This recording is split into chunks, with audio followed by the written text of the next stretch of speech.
श्रोते हो नमस्कार. शब्दांची किती गंमत असते ना. नात्यांमध्ये कशी कोण जाणे. वाढत्या वयाबरोबर शब्दांनीच फार मोठी दरी निर्माण होते. शब्दांनीच ती भरूनही निघते. फक्त सुरुवात एका शब्दाची. सादर करीत आहे सृजनशील लेखन सॉरी.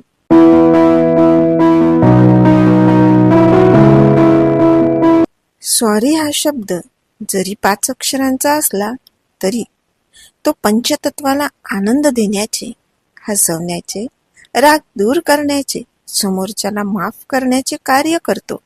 खरंच कधी कधी शब्द माणसाला हसवतात तर कधी कधी शब्दच माणसाला रडवतात.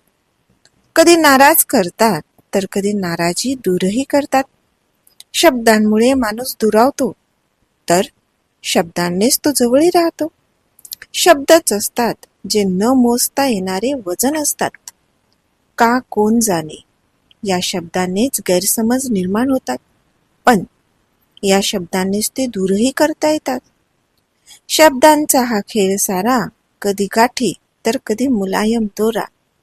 शब्द म्हणतात मन मोकळे कर, जे येईल मनात ते बोलून टाक. तर शब्दच म्हणतात काय हे बोलणे, जरा जिभेला आवर घाल. बोलू तरी कुणाजवळ, बोलू तरी कुणाला, बोलू तरी काय, बोलू तरी कसं. जो तो म्हणतो माझं तुम्ही ऐका. भावना म्हणतात दाबू नको, मोकळा हो. विचार म्हणतात पोखरू नको. शब्द म्हणतात बोलू नको. व्यक्ती म्हणतो समजून घेऊच नको. काय हा गुंता, किती काढावा. ना काही करता तो वाढतच जावा. तू आहेस तशी छान आहेस. तू मनमोकळी आहे. तू स्वच्छंदी आहे. तू छान बोलतेस. तू मन जिंकतेस. हे सर्व या शब्दांचीच किमया आहे. पण हेच शब्द कधी कधी माझ्यावर पण नाराज होतात.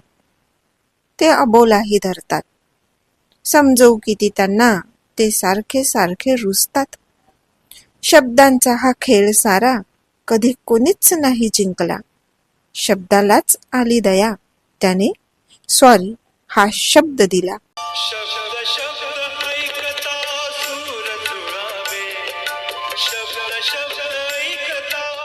आत्ताच आपण सॉरी या सृजनशील लेखाचे अभिवाचन ऐकले आहेत.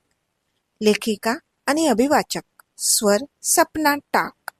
माझ्या YouTube चॅनलवर आपला अभिप्राय नक्की कळवा.